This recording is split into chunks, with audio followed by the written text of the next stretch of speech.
Perfect, Leo. Good afternoon. How are you? Hi, John. Good, thanks. Just in relation to the Soroka's proud day for the family, what's the thinking behind Ivan being added to the matchday squad? Well, the thinking is we've a few injuries at the moment, so we've a few guys away. So if you think from a contractual point of view, who do we have? Andrew and Keane away with Ireland. Paddy McCarthy played the A game last week, but he is an issue that's just flared up with a toe. Hopefully it won't be too bad, but it rules him out this week. Um, and Mikey Milne's obviously injured at the moment as well. And Alex Usnov, would be the Irish 20s, Lou said he's injured at the moment as well.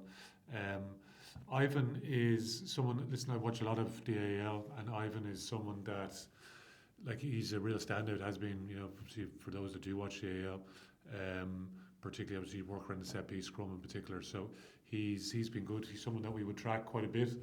And it's like I gave him a call a couple of weeks ago just in terms of planning a few different scenarios out and would be interested if the opportunity came about, and the opportunity has come about, and it's so at least it's not hasn't been a last minute call. He was here. Paddy obviously played the game at the weekend and was trained at the start of Tuesday, so he's picked up that issue with us this week. But Ivan's been here as it has played out. So listen, it's amazing, and it's a great story. Obviously, I know the timing as well with the fact that it is the club piece for the URC. It couldn't have come around much better. So obviously a lot of players will be wearing socks. We're actually producing a player from one of the clubs, so which is fantastic. So I talked to Andy Wood this week. So a lot of credit must go to him and Clontarf and all the great work that they do there. So we've had this thing where we try to get out and train against the Division 1A clubs in obviously the AL. Clontarf, we would have visited them last year.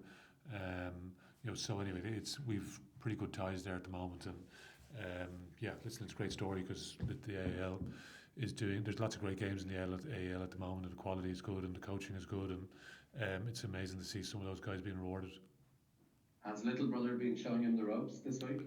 Yeah, little large to the brain. So listen, Alex has gone well also. So as you say, it's you know the brothers piece. They're obviously not the first brothers to play for Leinster, but listen, every time you get these whatever scenarios, situations, and stories, it's fantastic. So, but definitely Lexi has been very good in terms of how he's gone about trying to help Ivan and setting him up, and Ivan's been very diligent in how he's gone about his preparation this week. And listen, hopefully all things play out between now and the game. Final one for me. I'm just going to ask about Oliver Coffey.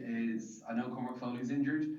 Is Finton gone? Did he pick up a knock in the A match? Or Yeah, he picked up it again. It's minor, but again, we weren't quite sure earlier in the week. So obviously Ollie had trained last week. So yeah, Finton's just a minor enough issue with his wrist. It actually didn't affect him training, but we weren't quite sure what it was going to look like from a playing point of view. So, but listen, Ollie trained. He's trained consistently over the last number of weeks. So listen, it's a great opportunity for him as well. Perfect. Thank you very much. Pleasure. Just to the floor there, guys, if anyone has a question for Leo. Okay, Leo, if you wouldn't mind just giving us a quick preview just to Cardiff and what you're expecting from them tomorrow. Yeah, well, listen, they've had a bit of change. Obviously, there's plenty of hype about Matchard, wasn't there, leading into his debut as Wales coach last week. And they're a very well coached team, Cardiff, so it's going to be a good challenge for our guys. And there's lots of challenges at this time of year, but for us, like, the big thing is like that we stay focused on what we can control. So we've had a number of players that come back from, say, that Ireland A game that was on Sunday. They came back late that night. So how we try to manage Monday, which leads into Tuesday. So it's been a short enough week in terms of preparation. So for us, making sure like we get our own stuff right. I think there was if you think back to our Ospreys game, there was probably a bit of frustration about how we went about certain things in the game. There was lots of good stuff as well. But I think the mood was, listen, they were sort of itching to play again. So I have to say the players have been excellent this week, how they've gone about applying themselves, because we know Cardiff are a very dangerous team. They're a well-coached team, and we need to make sure we deliver good performance. And it's amazing to hear that we've got big crowd coming to the game as well. So yeah, definitely. I think there's an excitement, I think, building within the group, and but we've definitely tried to focus probably a little bit more on ourselves this week due to the fact that it has been a short week. So excitement too around the fact that this is the last home game for a while. Obviously, the next one is a little bit away yet in April, but we're on the road to South Africa, so it really is a chance to kind of leave a positive mark at home for those home supporters. well, definitely, yeah. Like you think back to our last home game, which is against Stormers, which again similar type of circumstances where you're missing some players and you have a reasonable short leading into the game, and yeah, like there's a great excitement. Like I think it's really worked. It has worked really well. The move to the Aviva and the way that lower bowl and the atmosphere that's created. So again, big thanks to the fans that are turning out again, I believe. So hopefully it'll be a good day for it tomorrow. And yeah, listen, there's lots of moving parts that we know at the moment, but again, just what can we control them, making sure we're focused on the performance part and how we go about preparing for the performance. So, but yeah, like as in there is a real sense of excitement, I think, so about being back at the Aviva, because as we know, we're not going to be there for a few weeks then after that. So, yeah, excitement is the word. Like we're like to see like an Ivan Soroka in a matchday 23 who is coming through to what we hope is to make his Leinster debut off the bench, which is just sort of showcases all that's great about the club game in Ireland, but specifically Leinster from our point of view. There's so much great work going on at the clubs.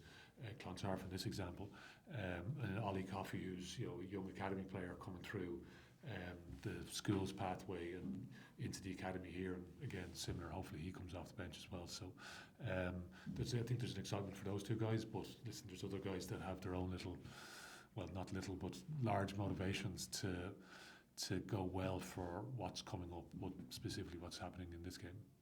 Thanks, Leo.